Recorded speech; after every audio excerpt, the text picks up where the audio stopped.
O conselleiro de Cultura, Lingua e Xuventude, José López Campos, abordou hoxe co alcalde de San Cristovo de Cea, José Luís Valladares, posibles colaboracións con este Concello do Ribeiro en materia de programación e mellora das infraestructuras culturais e tamén patrimoniais de cara á preparación do Xacobeo 2027, tendo en conta o interese que esperta esta localidade atravesada pola Vía da Prata do Camiño de Santiago e Berce do Mosteiro de Oseira. Esperamos uns meses maravillosos de datos de visitantes. Estamos vendo como está incrementando de forma clara e notable o número de peregrinos e o número de visitantes e a nosa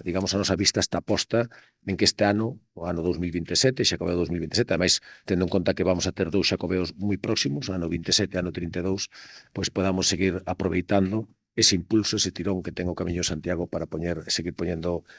a Galicia e proxectando Galicia ao resto do mundo. López Campos tirou proveito deste encontro para visitar este ben de interese cultural no que a Xunta ten investido preto de 1,5 millón de euros nos últimos anos en actuacións de restauración, conservación e posta en valor.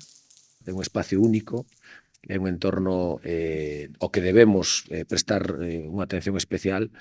Esta visita vale para coñecer cal é a realidade, non? Para ver cal é a situación actual e ver cales son os pasos que podemos dar en conxunto para poñer en valor